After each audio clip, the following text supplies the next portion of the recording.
Hello, everyone, and welcome to the very first episode of Fandom Hopper, the podcast where I tell you facts and information about my hyperfixations.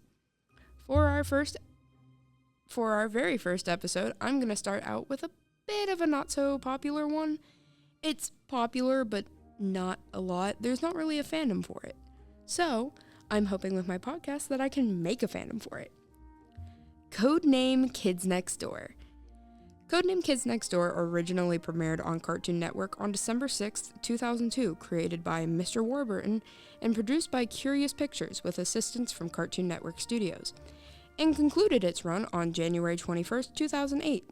So sad, it only lasted for 6 years, but the show ran for 6 seasons consisting of 81 episodes and 137 individual segments. That is amazing. I love the show so much. Has so much content in just the series, and it's great. Though the show did have reruns of episodes for a few more years after its end, which is awesome that it kept going for a little while. I remember watching it about maybe 2014 when I was little. I don't know what exact year, but it kept running for a while.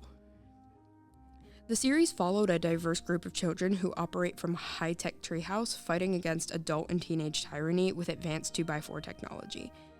It's actually so cool. As a part of Sector V, they work for a global organization called the Kids Next Door, which, codename Kids Next Door. Awesome, cool. It's also called Codename Kids Next Door because they didn't want to receive possible copyright from a show at the time called Pigs Next Door. So they added Codename just so it didn't interfere with it. Within Sector V, there are 5 kids. These characters include Nigel Uno, or more commonly referred to by his codename, Number 1, was voiced by Benjamin Diskin and is the leader and head operative of Sector V, as well as the only child of Monty Uno, which, in the movie, we learned was the infamous Number 0 of the original codename Kids Next Door. Hogarth Pennywhistle Gilligan Jr., often referred to as Hoagie or his codename Number 2, was also voiced by Benjamin Diskin and is the best friend of Number 1, the joke-cracking engineer and 2x4 technology officer of Sector V, as well as the older brother of Tommy Gilligan. Tommy Gilligan, we find out later on, about season 2 is when we meet him, and he really wanted to be part of the Kids Next Door group. And at the end of season 2, in episode Operation END, so Operation End, we found out, not even found out, but he became a junior operative, but he still has to go through the school, and he became Number T. Kooky Samban, referred to as Number 3, is voiced by Lauren Tom and was the happy-go-lucky tactician and medic of Sector V, as well as the older sister of Mushi Samban. Mushi is chaos. That's pretty much how I'm going to describe her. She is a chaos being incarnate, and I think about the first time we meet her was season 2, I'm fairly certain. It was an entire episode where Kree and, which I'll get to those characters here in a second, actually. Wallaby Beetles, known more as Wally or Number 4, was voiced by D. Bradley Baker and is the brash combatant of Sector V, as well as the older brother of Joey Beetles. Yes, they're Australian. I realized this yesterday. They're named Wallaby and Joey because they're Australian, and it's really funny to me. Sorry about that. Abigail Lincoln, who is who I was going to talk about, more commonly known as Abby or Number 5, was voiced by Cree Summer and is the intelligent, relaxed second-in-command and spy of Sector V and the younger sister of Cree Lincoln, a known villain in the Kids Next Door. So Cree and Abby were fighting in that episode with Mushi, and Mushi uses like a little sister manipulation tactic. It's actually really cool. And these 5 are the main characters of the show. By the way, with their names, so each of their last names correspond with what number they are. So Nigel Uno being Number 1 because Uno means 1. Hoagie Gilligan Jr., he's a junior, and Gilligan's Island. Gilligan, I'm fairly certain, was the co-in-command, which is why he's Number 2. Kuki Sanbon being number 3. Sanbon means number 3 in Japanese. Wallaby Beatles is number 4 because Beatles, there were 4 members in the Beatles. And Abigail Lincoln is number 5 because Lincoln is on the $5 bill, which is actually really cool. I really like how they did that with that. That was awesome. Don't mind the paper shuffling in the background. Ooh. Now some of the villains. I'll talk about 4. I'm talking about 4 characters. 3 of them are villains. One of them I just find really annoying. She appears in like 3 of my favorite episodes though, so she has some sort of charm, I guess. Okay, so the villain's father, once known as Benedict Uno, was voiced by Maurice LaMarche when suited and Jeff Bennett when unsuited. He is the main big bad of the series and the adoptive father of the delightful children from down the lane. He is also number 1's paternal uncle, as found out in Operation Zero, which is the movie produced for Codename Kids Next Door. Amazing movie, it's so good.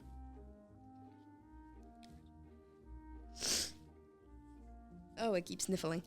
The delightful children from down the lane, voiced by Benjamin Diskin, D. Bradley Baker, and Cree Summer in unison, and by Tom Kenny, Rachel McFarlane, Jason Harris,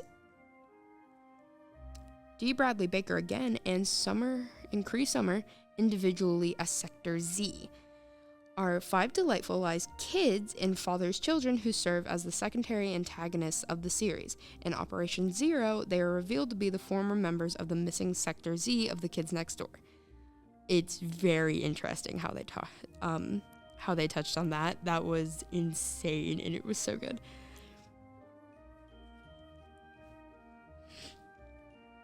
Cree Lincoln, who is voiced by Cree Summer, is number 5's older sister, field leader of the Teen Ninjas, and an apprentice to father. She was originally a K&D operative, number 11. While a dangerous foe, Cree does not care about her sister and wishes that number 5 would join the teens just like her, which, little spoiler alert, she doesn't. She does not join them. She actually, even though they're not supposed to, she stayed in the Kids Next Door into her teens, and so did number 2, I believe. Oh my goodness.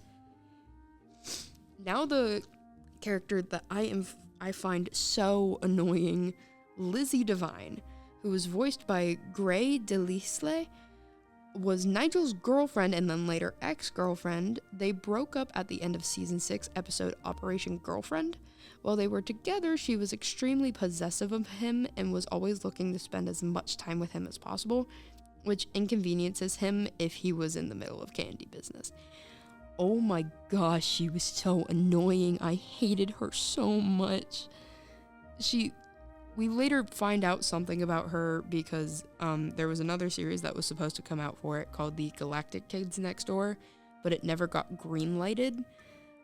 She was an alien. She was an alien there to try and stop Nigel from becoming a Galactic Kids Next Door operative, but that didn't work out like it was supposed to. And it's so cool to just watch the series and see what all is just going on. It was insane to watch. I loved it. But back onto more of our topics, I would like to take a deep dive into some of my personal favorite characters. I'm so sorry, because you can definitely tell who my favorites are just by how I describe them and who I talk about more. Nigel Uno is my most definite favorite, aka number 1. He's bald. There's so much explanation to that in one episode, and it was because of the delightful children that he's bald. He's British, and the head operative of Sector V, keeper of the Book of Candy, and current Earth representative, I can't speak, to the elite galactic K&D. What did I just mention? Let's go. Described as a tactical genius by some, and as a paranoid workaholic by others. He has risen to become one of the greatest K&D operatives ever. Number 1 takes his position and the responsibilities as a K&D operative very seriously, often engaging in missions for days at a time without rest, which in one episode, Number 5 literally drags him to his room and forces him to go to sleep. And the entire episode is filled with them trying to be quiet and all that. And it's a really sweet episode. I loved it. Throughout the show, Number 1 speaks with a noted English accent because his parents came from England and he was born there, but moved to the United States when he was 3 years old. According to Number 1, he and Number 2 have been best friends since kindergarten. Number 1 had a relationship with Lizzie Devine, I can't speak, who he considered bossy but deeply cared for until Operation Girlfriend when they broke up, which I mentioned. Alongside Number 5, Number 1 is considered the only one with common sense on his team. As the leader, he is quick to jump into action and he is quite resourceful, but tends to be paranoid to the point of stretching the truth and using his imagination when analyzing a potential adult threat. He was considered to be a suitable candidate for both Supreme Leader and Global Tactical Officer in the past, but refused both to stay with his friends. In Operation Zero, it was stated many times by Number 362, who notes that he puts his team before himself, that Number 1 is reckless, hot-tempered, stubborn, and acts alone. Nevertheless, he's caring and protective towards his friends, putting his full trust into them. Nigel was among the greatest, if not the greatest K&D operatives, defeating the famed Number 274 in single-hand combat, being revealed as the son of the legendary Number 0, and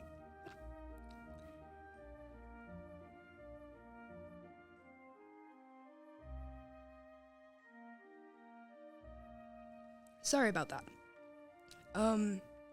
Being revealed as the son of the legendary Number 0 and becoming the single Earth representative of the Galactic Kids Next Door. He, along with the rest of Sector V, was looked up to by the majority of the K&D while also being considered reckless and impulsive by Global Command.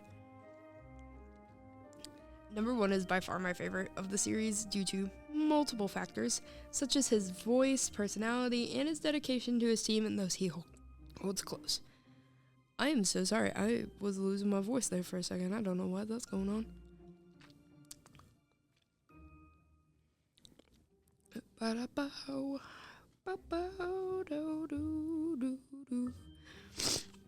And that's only one of my favorites, by the way. I think I have... Yeah, I go on a tangent about 3 more. Because I wrote down the facts of all of, my favorites. And made sure to write down facts for everything so I could get it all right. Now, let's start with Wallaby Beetles. Wally Beetles, aka Number 4, is the brash and impulsive hand-to-hand combatant Australian boy of the Kids Next Door Sector V. He is close friends with Hoagie and has a crush on his teammate Kookie, who is his close friend and teammate who returns his feelings. It is so cute. I love them so much. He ends up marrying her in the future, actually. There are few amongst the K&D that can match him in hand-to-hand combat, and even fewer who can compete with his bravery. Number 4 is also known for his apparent lack of intelligence, preferring to simply beat up any and all obstacles in his way.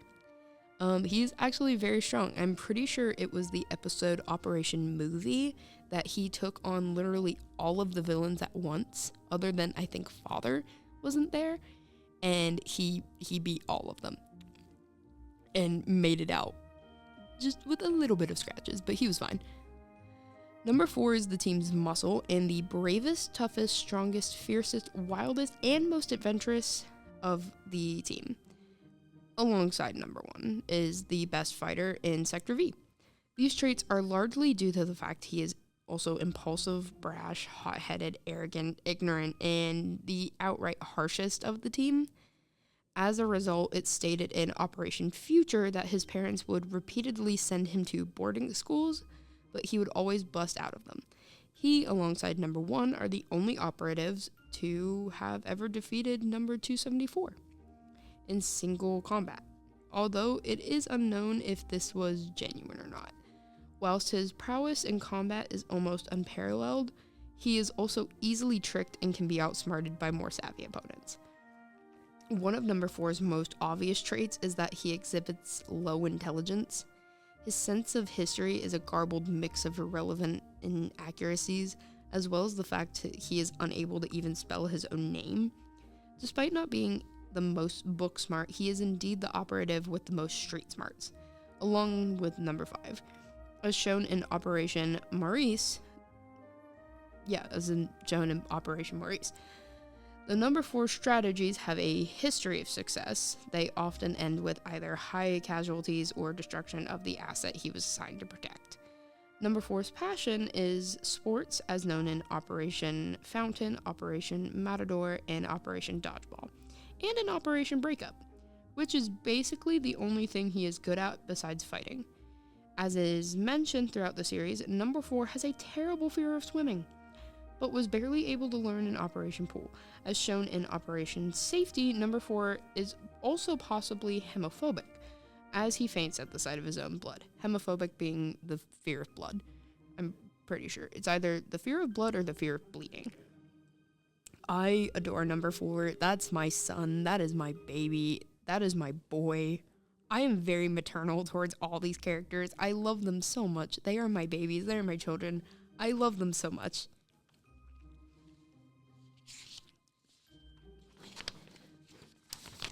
Alright, and no, not all my favorite characters are guys. We have another one, and I love her so much. She's my daughter. I love her very, very much.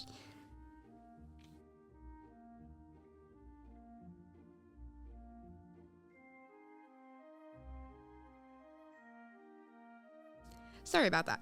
Kuki Sanban, aka number 3, is a happy-go-lucky 10-year-old 4th grade Japanese American girl who's in charge of diversionary tactics and is the medical specialist of Sector V. She also takes care of the hamsters that power the treehouse. She is the youngest operative and one of 2 female members alongside number 5, and the only Asian American in her sector. As an adult, she becomes president of the Rainbow Monkey Corporation. It's so cute. She goes from loving rainbow monkeys when she's little, like having a whole adventure finding the real rainbow monkeys, saving them, all that, to literally being the president of the corporation. I love her. She's so cool. I love her. She has a very short attention span, but is long on charm, speaking in a slight Asian accent and often alludes to her Japanese heritage. She is optimistic, clueless, kind, patient, gentle, and arguably smarter than her teammate number 4, with whom she harbors a mutual crush seen throughout the show, though it is less obvious. I love them so much. I love them. She loves rainbow monkeys, which she collects, fantasizes about, and has extensive knowledge about. Due to her great love for rainbow monkeys, she will often irrationally defend them, occasionally allowing her aggressive side to show, generally accompanied by her face turning red, teeth and ears becoming pointed, and eyes flaming, resembling an oni, demons from Japanese mythology. This was first seen in Operation Lice, when the insect in question had all but destroyed her stuffed animal collection. She is the pilot of Hippie Hop, one of my favorite weapons / vehicles in KND. I love Hippie Hop. It's so cute.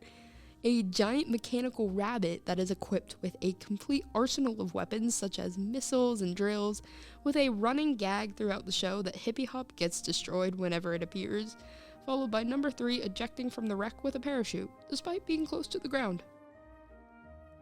Number 3 shows her intelligence in a few episodes, such as Operation Holiday, which is apparent that she can pilot an airplane. It was really funny to me. I really like number 3 because I can relate to her in a sense, more so like the childish but being smart. She's so sweet. I love her so much. She's also very compassionate, and I love that about her. I love her. That's my daughter. Like, I love all of them so very much because I said it, I feel very maternal towards them. I love them so much. And now one of them that isn't the kids' father. I really like him. I love his voice when he's in the series. He's really cool. He's really funny. He's definitely, like, one of the cooler villains in the show. Ow, sorry. I'm choking.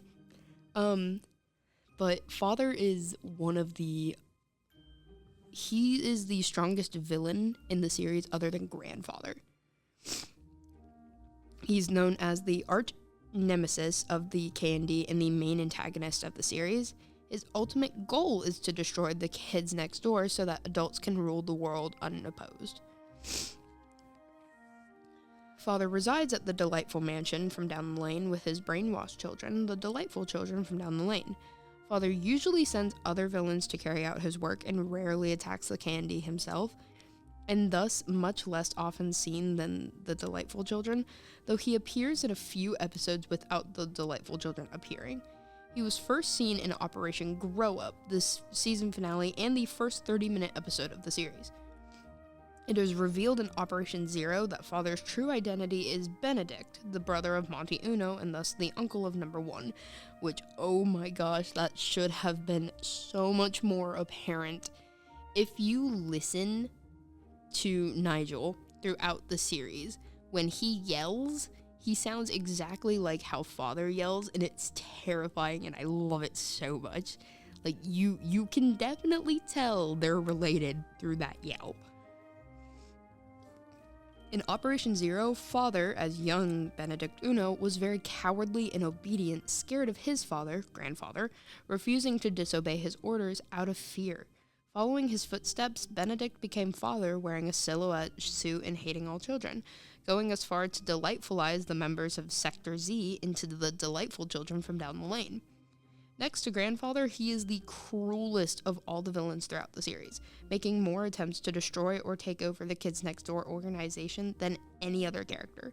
As a result, they considered him the greatest enemy they've ever faced until the return of Grandfather.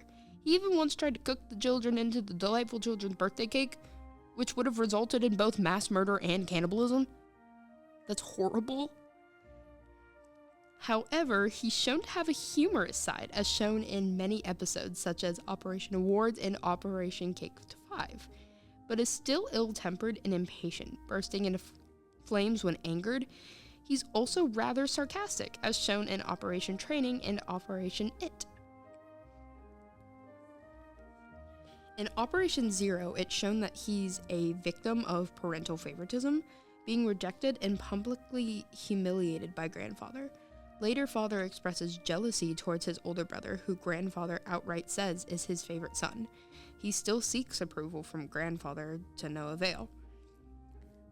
Father is one of my favorites because he's an amazing villain. They wrote him very well. You can definitely tell what his motives are. You can tell, like, he's a serious threat. But he still comes off as there were issues that in his past that caused him to be like this.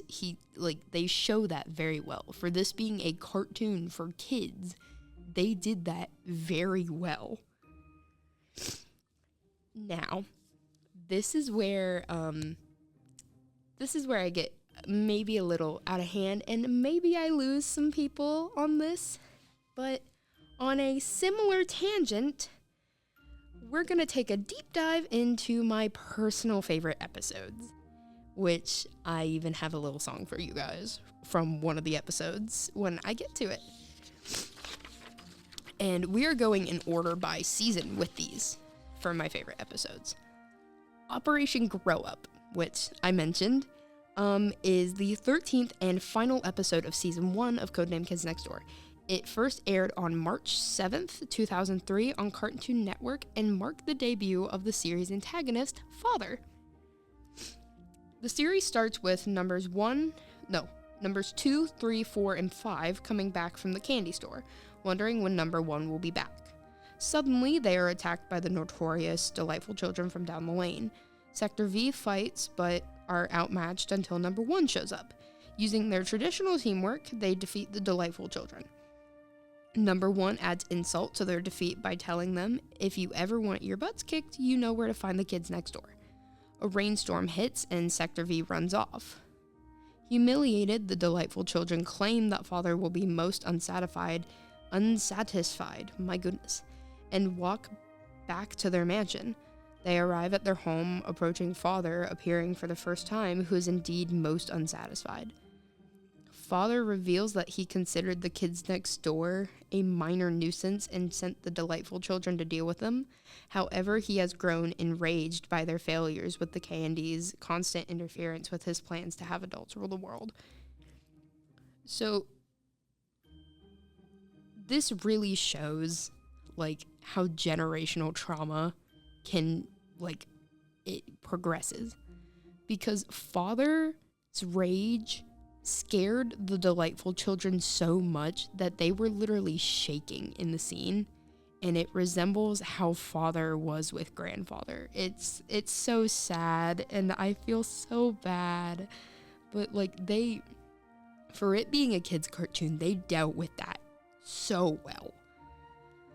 In his fury, Father demands the delightful children destroy the kids next door or face punishment, once again scaring them bad. Although trembling from the rage of Father's voice, like I said, the delightful children ask permission to borrow the really, really incredible destructive machine. Father answers their requests and hands them the keys, granting his children not only the means of destroying Sector V, but also taking their revenge. Like I said, he definitely resembles, like, how generational trauma works, and it's such a good series, but it hurts so bad to watch it, because it's like, oh my gosh, no, they don't deserve this, why?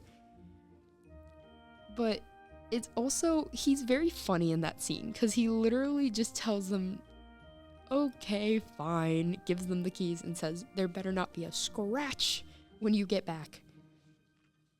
Which, well, there was a bit more than a scratch on it, they kind of destroyed it. At the treehouse, Sector V dries off while Number 1 explains that he was needed by Moonbase to search out a number of operatives who had now turned 13 and had to be decommissioned. Usually, once kids next door operatives turn 13, they become decommissioned. But, as seen in later episodes, there are some that are allowed to stay even once they turn into teenagers. The team agrees this is very sad, but they ultimately accept that nobody could stay a kid forever, and once you're no longer a kid, you can't be a member of the K&D. But Number 1 brightens the moment up by saying that they won't be growing up for a long time yet. Not long after, the delightful children smash into the treehouse with the weapon and ready to finish things between them and the K&D. A long and destructive battle follows, with Sector V throwing everything they have at the delightful children, but are easily outmatched. The battle comes to an end when Number 1 is captured. The delightful children decide that merely beating Number 1 and his friends isn't enough, and instead he has to lose everything. They bring out the age-changing device from Operation Cable TV and blast Number 1 with it before throwing him aside. Reveling in their victory, the delightful children destroy Sector V's treehouse, leaving them broken and defeated. This episode, when they said no one can stay a kid forever, I just sat there and I'm like, this is getting really deep for a kid's show. What's going on? Why?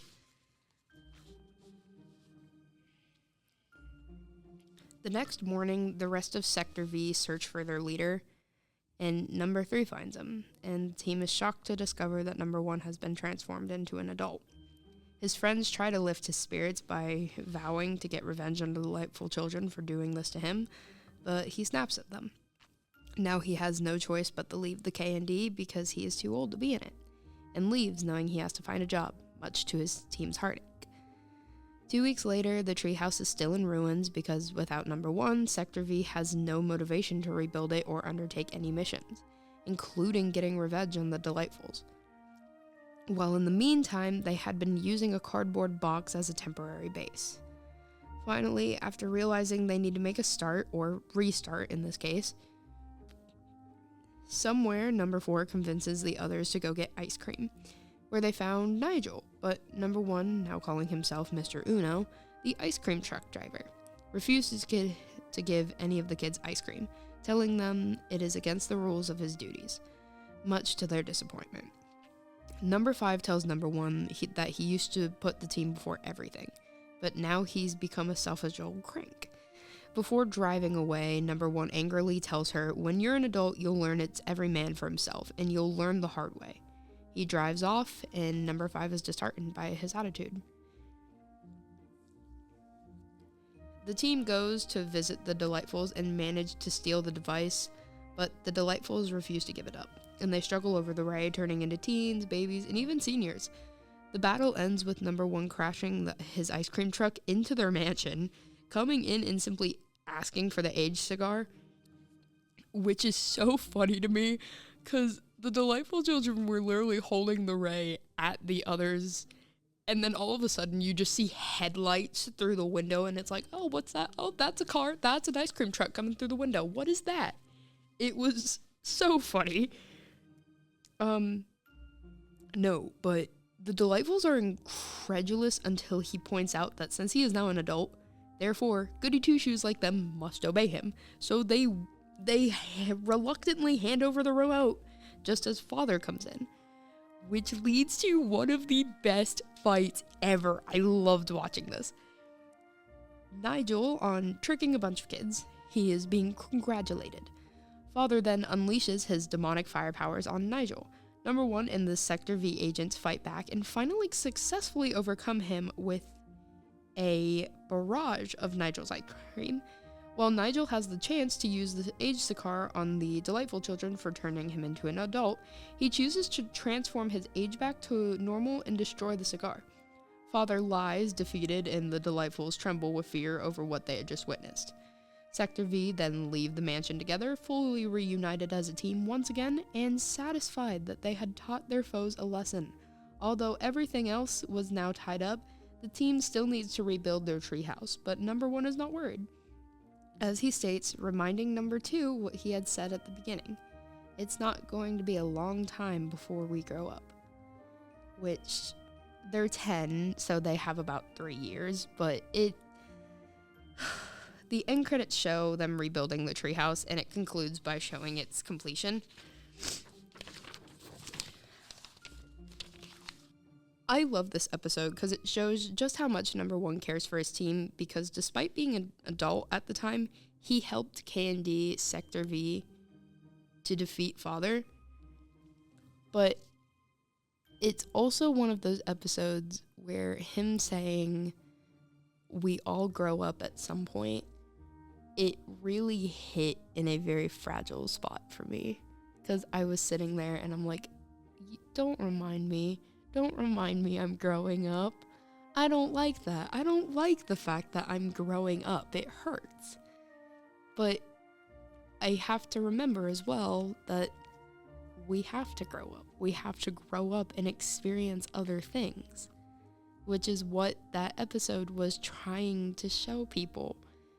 But that don't be... They were also trying to show, like, be a kid while you can. Don't try to grow up faster, because be a kid while you can. Have fun while you can. And the episode just hurts me so bad. Goodness. I'm not crying, you are. Now, another episode I really liked, Operation Cats. Oh my gosh, one of the clips from this episode is so funny, because the cats are just dancing, and it's so funny. It's the first story in the first episode of season 2, so we're starting off season 2 with a bang. It first aired on October 3rd, 2003 on Cartoon Network, and was the first appearance of the crazy old cat lady. She's one of the lower ranking villains for me, because she wasn't really a villain. She was just chilling in her house with her cats. That's all she was doing.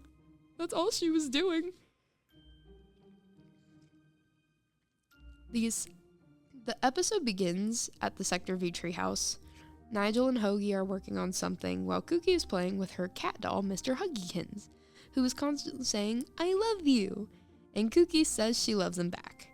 Wally grows tired of it and asks the rest of the team to get her to stop. Hoagie asks Cookie to help him and Nigel. Wally goes up to the cat and says that real dolls should be able to fight. He punches it a few times, and it continuously saying, "I love you," really annoys him. And finally, Wally punches Mr. Huggykins, and it instantly stops into silence. As Wally is glad that Mr. Huggykins had stopped, the head then falls off, which Abigail teases that Wally will be in trouble with Cookie when she finds out about this incident. Wally begins to panic and tries to fix Mr. Huggykins, to no avail, while Cookie is helping Nigel and Hoagie build some new invention. As she turns to see Wally and Mr. Huggykins being together, where latter waves and exchange smiles to them before going back to work. A frustrated Wally berates Mr. Huggykins for making this situation, but he accidentally rips another part of the plush off, much to his shock and horror. Cookie turns around to see Mr. Huggykins again, but only sees horrified and distraught Wally taping a really damaged Mr. Huggykins, where he anxiously chuckles as its head falls off. Yeah, I love this episode because it's really funny how mad she was, and I'd be mad too. Like, that plushie was the size of her. That thing could not have been cheap. But it was cute too, and he destroyed it. I'd be mad as well. Wally tried to reassure Cookie that he'll fix Mr. Huggykins before he accidentally places it on the cataplunk, which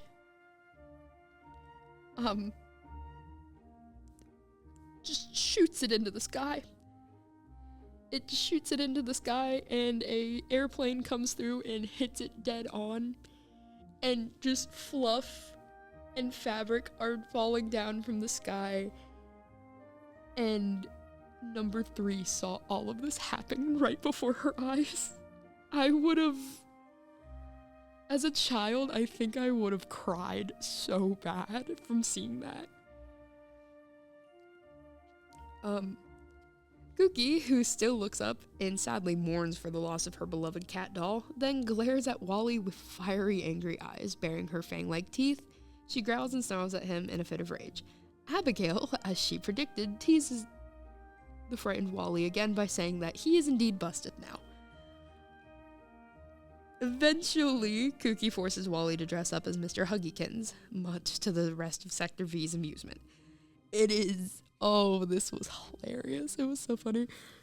Cookie keeps hugging Wally, but he refuses to say, "I love you," which Mr. Huggykins would have always said after he is hugged.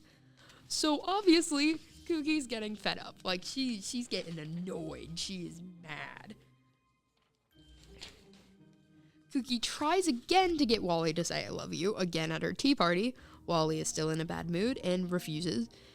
And Cookie asks him one more time if he will say "I love you" back. Then Cookie didn't realize she poured too much tea in the cup, causing it to overflow and spill on Wally, causing him to scream in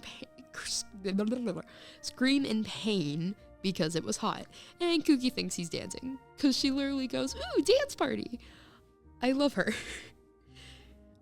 She tries again to get Wally to say "I love you" by hugging him harder, which Wally refuses, making Cookie angry, and she keeps hugging him harder and harder, hoping he'll say "I love you," but Wally continues to refuse to say it and eventually says "never." This makes Cookie sad, and she drops Wally while crying. He stomps away and accidentally steps on the cataplunk and is hurled into the air.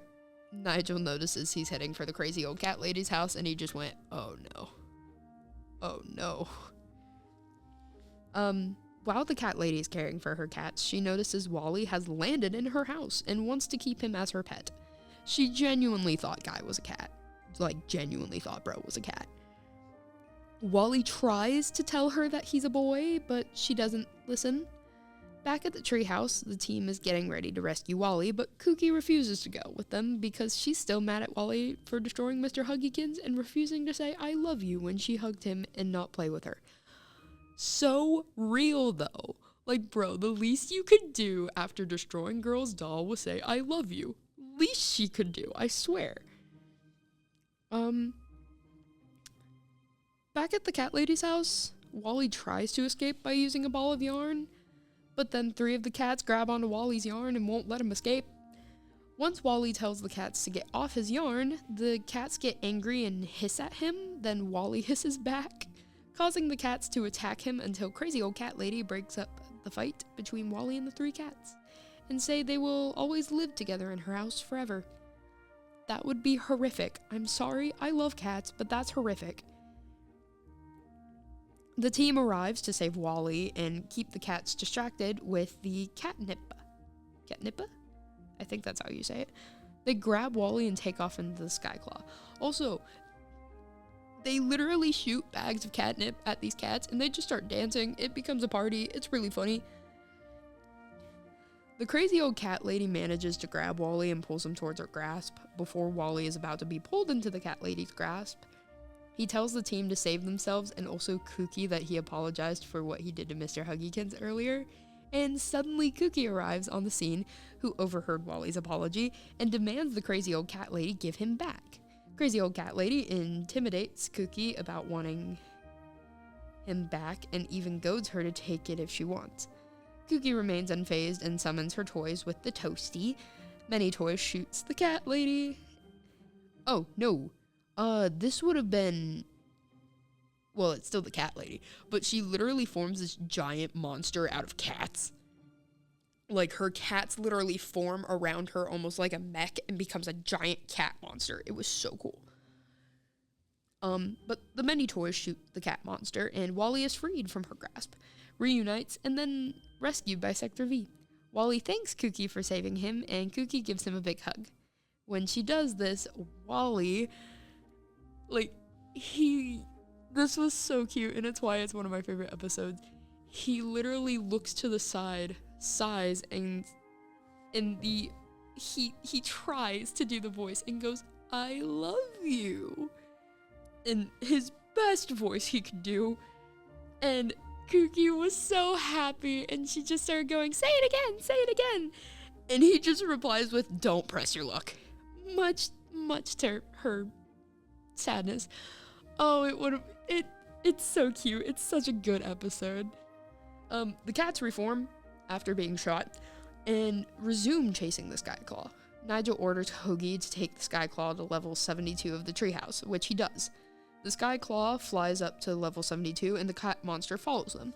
The cat monster lands on the Cataplunk, hurling the crazy cat lady and her cats into the sky, where they all fall down with the crazy old cat lady getting stuck on the board, and after being freed, the cat lady is forced to dress up as Mr. Huggykins rather than Wally. But instead of what Wally did, she actually does the I love you, because she's just so annoyed with it and wants it to be over. I love this episode so much, because it's the start of showing how much number 4 really cares for number 3. Even if he was like very reluctant at first and wasn't gonna say I love you, he did it just to make her happy after she saved him. Like, he felt bad, but he felt so bad, but he was too in his own emotions and being petty that he didn't want to say it. And oh my gosh, I love them so much. They're my babies. And then it's just so sweet. I love these episodes so much. Operation Date is the second story in the second episode of season 2. It aired on October 10th, 2003 on Cartoon Network. This is another really funny episode. I love this episode so much. I may not like one of the characters, but I love this episode. It's cute.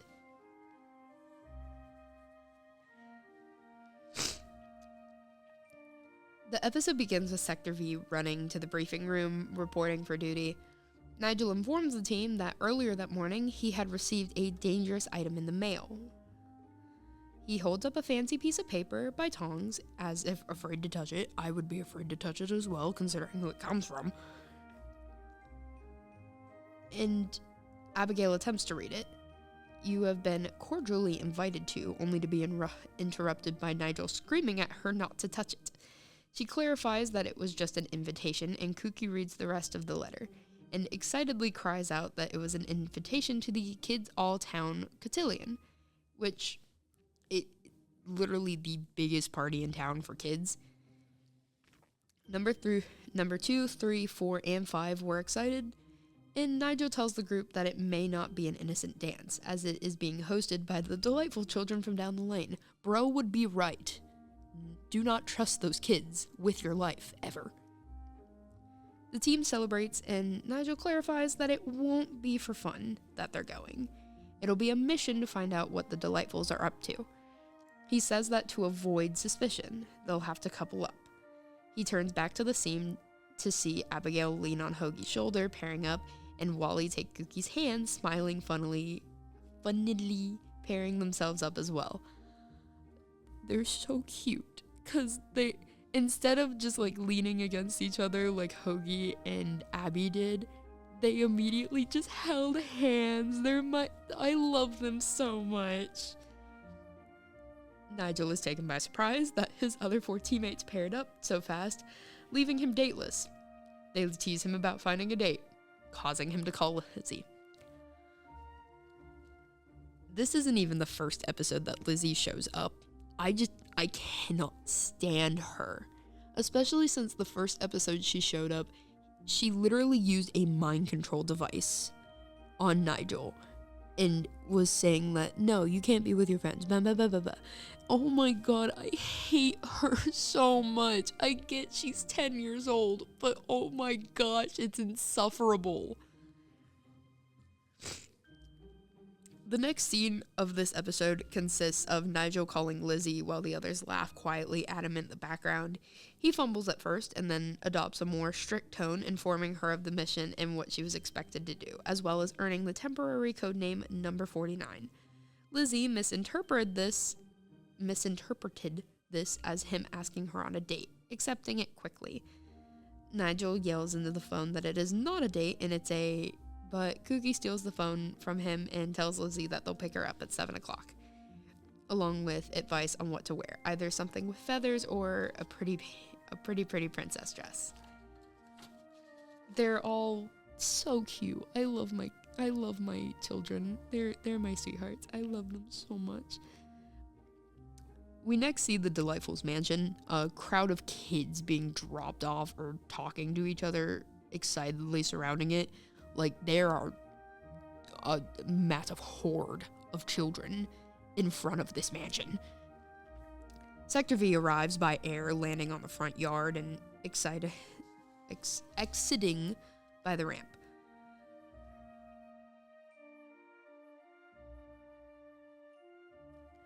Hoagie exits wearing a white and blue suit, top hat, and red bow tie. Abby is wearing a navy suit and red bow tie, referring to her tomboyish attitude. I loved her outfit so much. She actually looks so good. Wally is wearing a black tuxedo jacket with white shirt, red bow tie, and jeans. And Kooky wears a pale pink dress and pink Mary Janes with a silver tiara. She looked so cute. I loved her. Nigel emerges with a smart black suit and red bow tie with white rose boutonniere.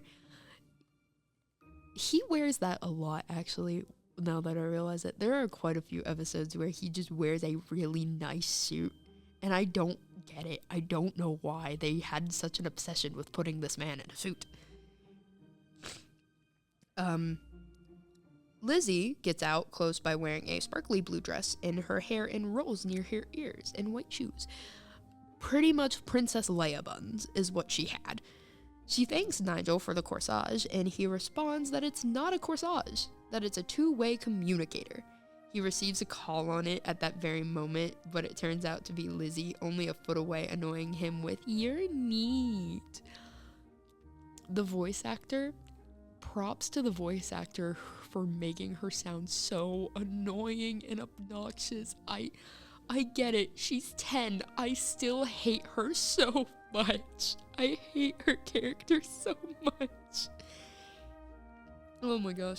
The team enters the mansion to find the delightful children themselves greeting kids at the door. After a short threat, they tell them that their only wish is to have fun, providing free entertainment and refreshments. Yeah, sure, bunch of liars. They tell them that they only wish to have fun. Finding nothing wrong, numbers 2 through 5 enter the ballroom. Excited, number 1 remains behind with Lizzie, and the Delightfuls wish him good luck on his date, derogatorily calling him Nige, which Lizzie calls him quite often. He joins the rest of the team in the doorway, looking in awe at the elaborate decorations in the ballroom. Nigel tells Hoagie and Abigail to keep their eyes open, but they move on to do recon on the sandwiches. He turns to Wally to remind him to keep an eye out for anything suspicious, only to find Kooky and Wally gone. He finds them dancing fast together on the dance floor, surrounded by onlookers. Lizzie tells Nigel that she thinks there's a slow song coming up, making him laugh nervously and leave quickly. He always got so nervous around her, and it was so sweet. But like I said, I really hated her. I could not be happy for them while watching it. I hated her so much. Just because she was annoying. Their relationship was adorable, but she was annoying. I hated her.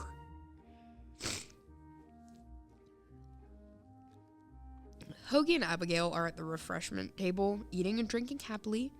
Nigel startles Abigail by spitting out her drink. He startles her into spitting out her drink. She does a spit take.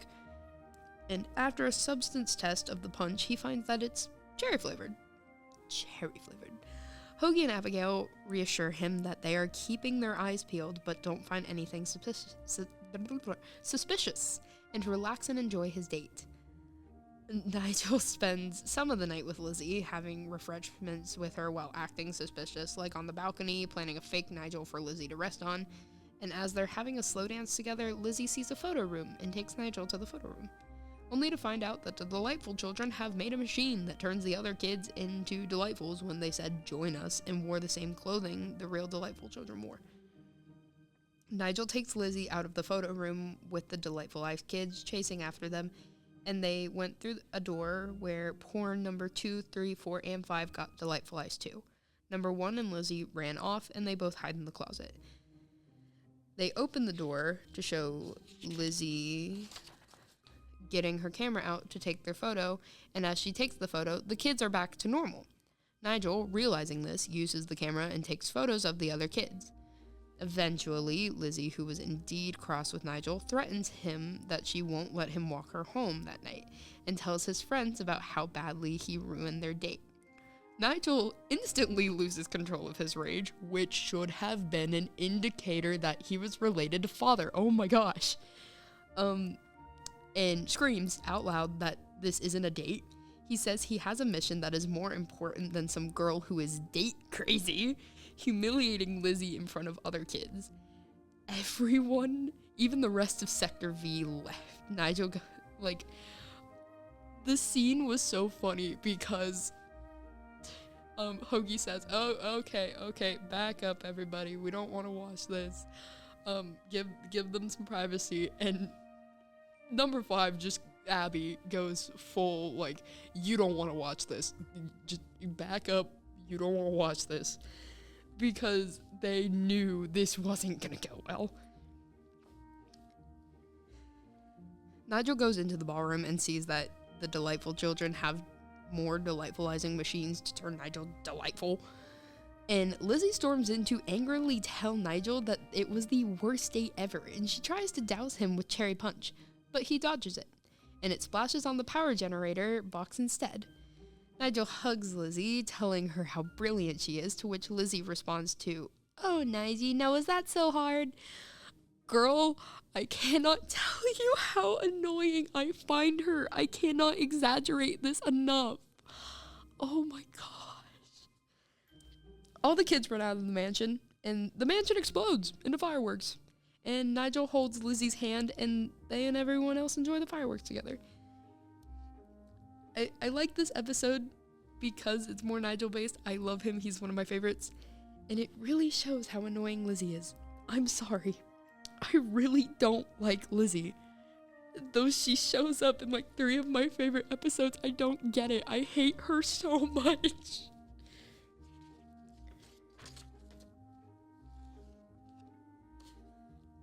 Oh my gosh.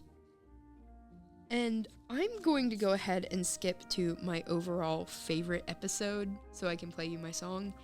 And then the very last bit of the information I'm going to tell you, because I'm getting close to an hour, and this was originally just supposed to be 25 to 30 minutes long. So, Operation Nugget is the first story in the 3rd episode of Season 4. It first aired on December 3rd, 2004 on Cartoon Network. The episode begins on a beautiful Saturday morning where Wally is humming and singing to himself, jumping on rocks and other things. He then gets freaked out when spotting a nearly dried up stream. Since Wally can't swim, he begins to back away, but decides to jump in.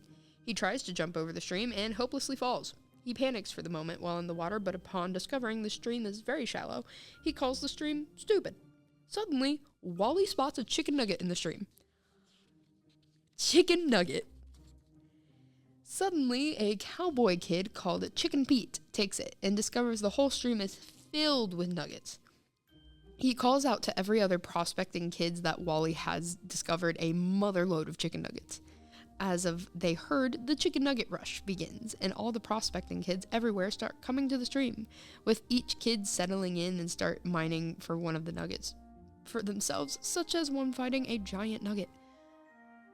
They're parodying the gold rush, but instead of gold, it's chicken nuggets. Wally meets up with number 1 and discovers he is not only prospecting with the other kids, but he is running the saloon. Inside, Wally is paid with ketchup and a chicken nugget by number 2, working as the bartender for the nuggets. He and the other kids in the saloon were given the entertainment hosted by number 5 with dance singers called the Chicken Fingers, who turn out to be Cookie, Mushy, and Lizzie. They begin singing a song with Abigail as the host. Some of the kids, and including Wally, were swayed a tiny bit with the 3 girls sing, referring to his crush on Cookie. He's probably staring at her. I'm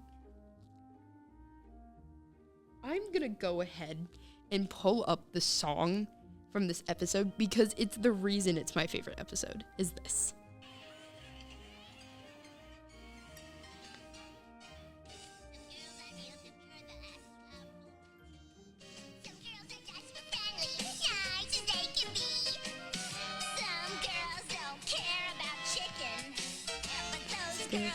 Me. Give us your chicken nuggets. We want a 6-piece meal. Give us your chicken nuggets. And what you ain't got, babe, you better steal.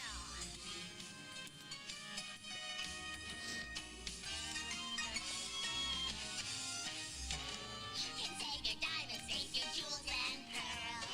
You might be those other girls really hug it if it's a nugget. I adore.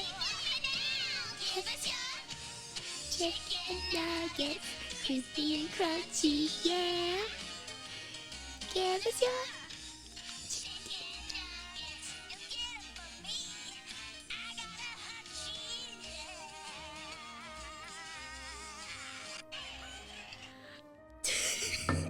That is the whole reason this is my favorite song, whole reason it's my favorite episode is because of that song. It's so dumb.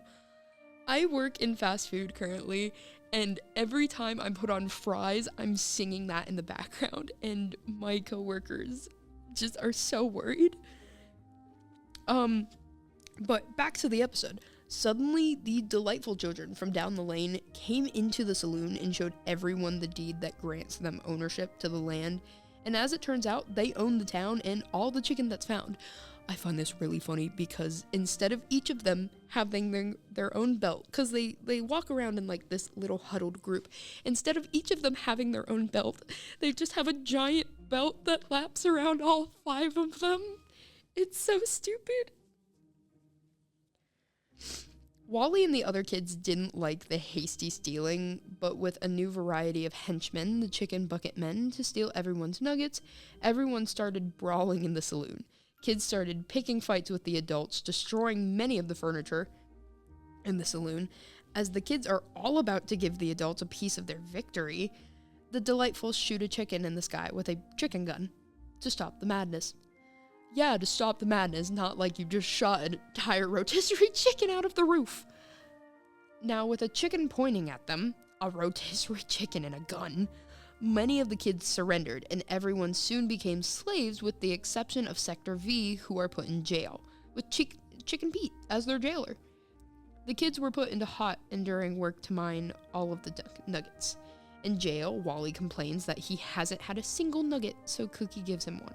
Chicken Pete offers to set them free if Wally gives him the nugget. Wally reluctantly agrees. Technically, Wally was going to say, "Can it be half a nugget?" But no, Nigel just took the nugget and gave it to him because he's like, "I'm not doing this. Get me out of jail." With the K&D free of jail, they started to make weapons and started liberating all of the enslaved prospecting kids. The Delightfuls come by later and discover to their horror Sector V took over the place. Wally comes to battle the Delightfuls with a new ketchup and mustard gun.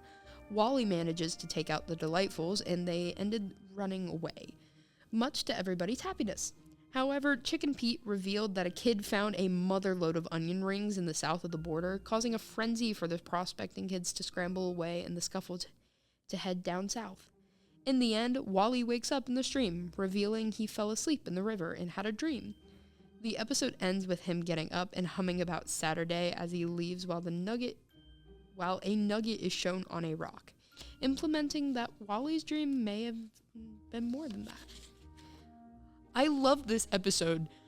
1, because the delightful children and their stupid little belt, and 2, the stupid chicken nugget song. That song is freaking hilarious. I don't understand why I like it so much. I don't understand why it's so funny to me, but it is. And now, to end this little bit here, some other media besides the main 6 seasons. Codename Kids Next Door Operation Zero, the movie, is the first movie to be made for the animated television series for Codename Kids Next Door. It was premiered on Cartoon Network on Friday, August 11th, 2006. It takes place after the 13th episode of Season 5. The enemies of the Kids Next Door, led by Father, join forces to resurrect the ultimate evil, Grandfather, a tyrant who once ruled the world many years ago, when most of the villains were themselves kids. When Grandfather uses his reality warping powers to reconquer the world and transform every human on the planet into his obedient senior citizens, slaves who are forced to make tapioca to refuel him so he can find and destroy the Book of K&D. He is fueled by tapioca, which held the power to defeat him like it did last time. The kids next door are quickly overrun and transformed. It falls upon number 1 to locate the K&D's only hope for salvation, the legendary hero of number 0. In the process, number 1 learns some startling revelations about the origins of the K&D, his arch-enemy Father and the delightful children from down the lane, and even his own family history. Will number 1 be able to save the world from the clutches of Grandfather? And yes, they defeated Grandfather. This was actually the movie that revealed the delightful children were Sector Z and that Nigel was related to Father. Like I've said so many times. And they had a video game too. Codename Kids Next Door Operation Video Game. Villains in detention, escape outpost, growing amalgamation mega enormously. Yeah. It's a 2005 platform game developed by High Voltage Software and published by Global Star Software for the GameCube, Xbox, and PlayStation 2. The game is based on the Cartoon Network animated series Codename Kids Next Door, obviously. Operation Video Game is one of the only 2 video games to be solely based on Codename Kids Next Door. The other, Operation Soda, is a 2D platform game developed by Vigorous Visions for the Game Boy Advance. There's even some Codename Kids Next Door comics that have been published in several different comic books, continuing even after the end of the series. Now, unfortunately, there isn't much of a fandom for this show, but the small amount there is, it's fun. And yeah, we're at 1 hour and 4 minutes. That's about all the time I have for today. Thank you for listening, and I'll be back soon with another episode on another series. Bye-bye!